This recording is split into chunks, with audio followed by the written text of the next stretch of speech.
2024ची लोकसभा निवडणूक ही अगदी उंबरठ्यावाली आहे। अशातच राज्यात जागा वाटपाचा कार्यक्रम हा जोर धरताना दिसत आहे। महाविकास आघाडीचं जागा वाटप या महिन्याच्या अखेरपर्यंत पूर्ण होईल असं सांगण्यात येत आहे। तर दुसरीकडे महायुतीचे देखील जागा वाटप येत्या काही दिवसातच पूर्ण होण्याची शक्यता आहे। त्यामध्ये प्रामुख्याने भाजप, शिवसेना आणि राष्ट्रवादी काँग्रेस पार्टी यामध्येच हे जागा वाटप होणार आहे। नेहमी भारतीय जनता पार्टी सोबत असलेल्या लहान घटक पक्षांना येत्या निवडणुकीत लोकसभेची एकही जागा मिळणार नसल्याचे दिसून येते। त्यामुळे या छोट्या घटक पक्षांच्या नाराजीचा सामना महायुतीला यंदाच्या निवडणुकीत करावा लागणार आहे। तर याचबरोबर महायुतीमध्ये जो जागा वाटपाचा फॉर्म्युला ठरला आहे त्यावर शिवसेना पक्ष संतुष्ट नसल्याने हे जागा वाटप लांबणीवर गेल्याची चर्चा आहे। परंतु महायुतीच्या जागा वाटपासंदर्भातील जी बैठक झाली त्या बैठकीमध्ये 32-12-4 या फॉर्म्युल्यावर शिक्कामोर्तब झाल्याचे समजते। त्यानुसार येत्या लोकसभा निवडणुकीत भारतीय जनता पार्टी 32, एकनाथ शिंदे यांची शिवसेना 12 आणि अजित पवारांची राष्ट्रवादी काँग्रेस पार्टी ही 4 जागांवरती निवडणूक लढणार असल्याचे दिसून येते। अशातच महायुती सरकारमध्ये सामील झाल्यानंतर ज्या अजितदादांनी मंत्रिपद आणि पालकमंत्री पदाच्या बाबतीत आपल्या पक्षाचा दबदबा राखला होता त्यानुसार विचार करायला गेलं तर यंदाच्या लोकसभा निवडणुकीत दादा फक्त 4 जागेवरती संतुष्ट राहतील का हे पाहणं देखील महत्त्वाचं ठरेल। परंतु सध्या तरी चालू असलेल्या प्राथमिक चर्चेतून अजितदादांना फक्त 4च लोकसभा मतदारसंघ मिळणार असल्याची शक्यता आहे। यामध्ये प्रामुख्याने रायगड, बारामती, शिरूर आणि सातारा लोकसभा मतदारसंघाचा समावेश असण्याची शक्यता आहे। गेल्या लोकसभा निवडणुकीत राष्ट्रवादी काँग्रेस पार्टीने लोकसभेच्या जवळपास 22 जागा लढवल्या होत्या। त्यापैकी अवघ्या 4 जागांवरतीच राष्ट्रवादी काँग्रेस पक्षाचे उमेदवार विजयी झाले होते। या निवडणुकीत निवडून आलेल्या 4 खासदारांपैकी 3 खासदार हे सध्या शरद पवारांसोबत आहेत, तर एकमेव एक खासदार हा अजित पवारांसोबत आहे। गत लोकसभा निवडणुकीत राष्ट्रवादी काँग्रेस पार्टीने ज्या जागा जिंकल्या होत्या त्याच जागा महायुतीकडून अजित पवारांना या निवडणुकीसाठी मिळणार आहेत। एकूणच त्या 4 लोकसभा मतदारसंघामध्ये सध्याची राजकीय गणिते काय आहेत, तसेच येथून कोणत्या पक्षाचे उमेदवार निवडून येण्याची जास्तीची शाश्वती आहे याचा आढावा आपण या व्हिडिओद्वारे घेण्याचा प्रयत्न करणार आहोत। अजित पवारांच्या राष्ट्रवादी काँग्रेस पक्षाच्या वाट्याला येणारा सर्वात पहिला लोकसभा मतदारसंघ म्हणजे रायगड लोकसभा मतदारसंघ आणि या मतदारसंघाचे सध्याचे खासदार आहेत ते सुनील तटकरे। गेल्या लोकसभा निवडणुकीत सुनील तटकरे यांनी शिवसेनेच्या अनंत गीते यांचा पराभव करत लोकसभेची ही जागा जिंकली होती। त्या अगोदर झालेल्या 2014च्या लोकसभा निवडणुकीत मोदी लाट असून देखील तटकरेंनी गीतेंना जोरदार अशी टक्कर दिली होती। परंतु त्या निवडणुकीत तटकरे अवघ्या 2200 मतांनी पराभूत झाले होते। त्याच पराभवाचा वचपा त्यांनी 2019च्या लोकसभा निवडणुकीत काढला आणि ते पहिल्यांदाच या मतदारसंघाचे खासदार म्हणून निवडून गेले। तसं पाहायला गेलं तर या मतदारसंघात राष्ट्रवादी काँग्रेस पार्टीची आणि खास करून सुनील तटकरे यांची चांगली ताकद दिसून येते। ते स्वतः या मतदारसंघाचे खासदार आहेत, तर त्यांची मुलगी आदिती तटकरे याच मतदारसंघात असलेल्या श्रीवर्धन विधानसभा मतदारसंघाच्या आमदार आहेत आणि तटकरेंचा मुलगा अनिकेत तटकरे हा सध्या विधान परिषदेचा आमदार आहे। त्यामुळे आपल्याच घरात सर्व पदे ठेवल्याने सुनील तटकरे यांच्यावर वेळोवेळी घराणेशाहीबद्दलची टीका झाली आहे। याच कारणाने त्यांचे बरेच सहकारी त्यांना सोडून इतर पक्षात गेले आहेत। परंतु या सर्व गोष्टींना शह देत आजपर्यंत तटकरेंनी आपली ताकद या मतदारसंघात दाखवली आहे। येणाऱ्या लोकसभा निवडणुकीत स्वतःच्या ताकदीबरोबरच या मतदारसंघात असलेल्या महायुतीच्या 5 आमदाराच्या ताकदीची साथ तटकरेंना मिळणार असल्या कारणाने त्यांचा विजयाचा मार्ग सुकर असल्याचे दिसून येते। परंतु या मतदारसंघात शिवसेनेची ताकद देखील तेवढीच चांगली आहे। त्या जोरावर या अगोदर झालेल्या 2009 आणि 2014च्या लोकसभा निवडणुकीत सेनेचे अनंत गीते हे लोकसभेवर सलग 2 वेळा निवडून गेले होते। येणाऱ्या लोकसभा निवडणुकीत तर त्यांना या मतदारसंघातून शरद पवारांच्या राष्ट्रवादी काँग्रेसची आणि काँग्रेस पक्षाची तसेच शेतकरी कामगार पक्षाची देखील साथ असणार असल्याकारणाने त्यांचं निवडून येण्याची चिन्ह जास्तीची दिसत आहेत। याचबरोबर उद्धव ठाकरेंनी देखील या मतदारसंघाचा दौरा करत शिवसैनिकांना गीतेंना साथ देण्याचे आवाहन केले आहे।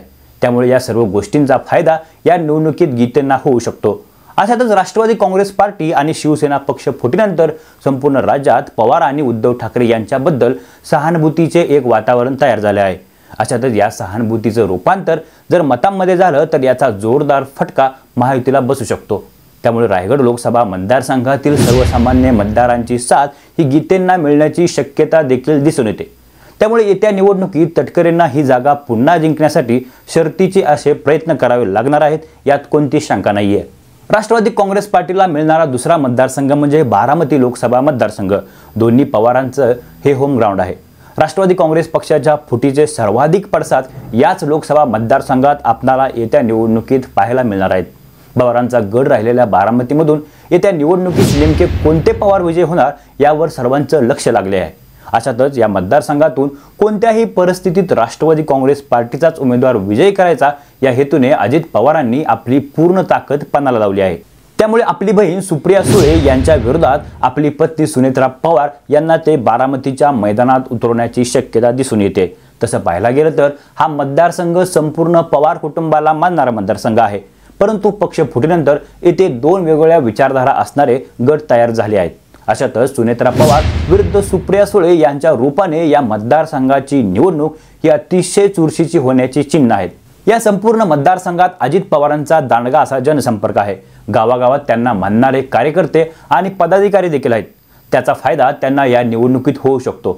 तसेच या मतदारसंघात भारतीय जनता पार्टीची देखील चांगली ताकद आहे। प्रामुख्याने दौंड आणि खडकवासला या भागात भारतीय जनता पार्टीचे वर्चस्व दिसून येते। तसेच इंदापूर भागात देखील भाजपच्या हर्षवर्धन पाटील यांची चांगली पकड आहे। या सर्व गोष्टींची साथ अजित पवारांना मिळणार असल्याने या मतदारसंघातून त्यांचा उमेदवार निवडून येण्याची शक्यता दिसून येते। तर याउलट दुसरीकडे शरद पवारांची देखील या मतदारसंघावर चांगली पकड आहे।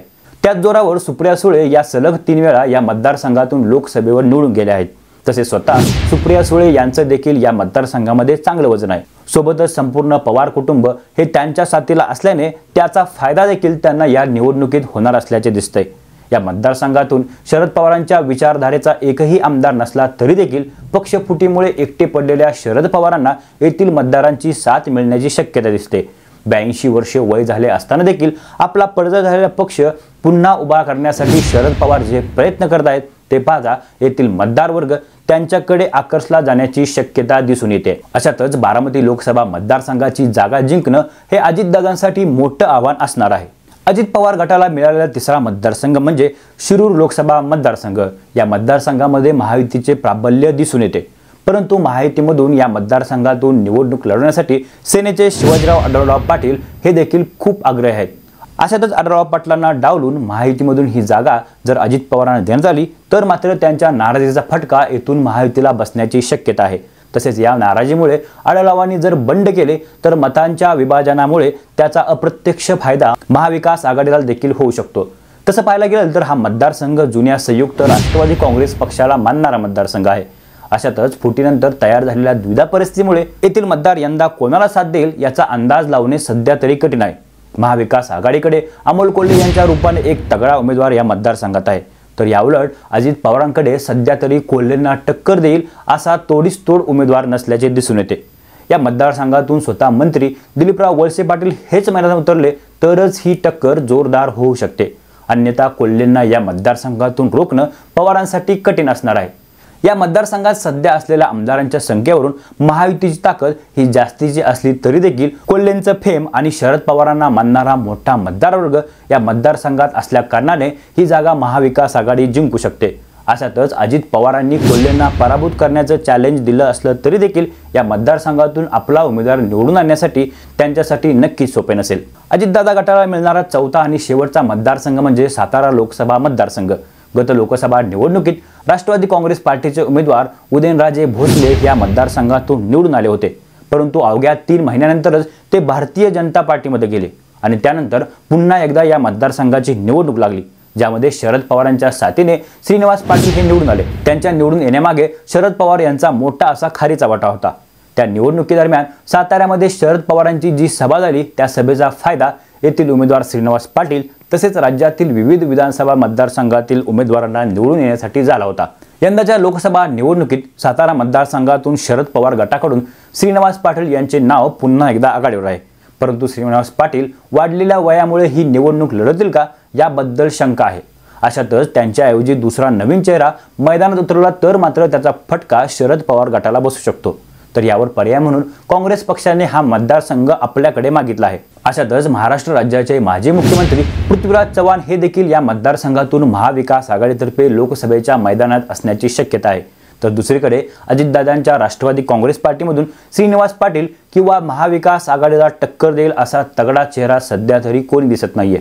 अशातच हा मतदारसंघ भारतीय जनता पार्टी देखील लढण्याची शक्यता आहे, गत लोकसभा निवडणुकीत उदयनराजे भोसले यांनी केलेले बंड हे शरद पवारांनी मोडीत काढत आपला उमेदवार विजयी केला होता। त्यामुळे हा मतदारसंघ शरद पवारांच्या विचारांना मानणारा मतदारसंघ असल्याचे त्यावेळी सिद्ध झालं होतं। अशातच सातारा लोकसभा मतदारसंघाची जागा जिंकण्यासाठी अजितदादांना शर्तीचे प्रयत्न करावे लागणार आहेत। एकंदरीत येणाऱ्या लोकसभा निवडणुकीत या चारही लोकसभा मतदारसंघाच्या निवडणुका अत्यंत चुरशीच्या होणार आहे, यात कोणतीच शंका नाहीये। तसेच शिवसेना आणि राष्ट्रवादी काँग्रेस पक्षाच्या फुटीनंतर राज्यातील ही पहिलीच निवडणूक असल्या कारणाने मतदार नेमका कोणासोबत जाईल याचा अंदाज सध्या तरी कोणालाच नाहीये। परंतु पक्षफुटीमुळे तयार झालेल्या सहानुभूतीचा फायदा हा थोड्याफार प्रमाणात का होईना उद्धव ठाकरे आणि शरद पवार यांना होणार असल्याचे दिसून येते। एकंदरीत येणाऱ्या लोकसभा निवडणुकीत या चारही मतदारसंघातून कोणत्या पक्षाचे खासदार निवडून येतील, तसेच कोणत्या पवारांना मतदार साथ देतील याबद्दल आपल्याला काय वाटतं हे आपण आम्हाला नक्की कळवा। आणि हा संपूर्ण व्हिडिओ आपल्याला कसा वाटला हे देखील कमेंट बॉक्समध्ये सांगायला विसरू नका। तोपर्यंत धन्यवाद।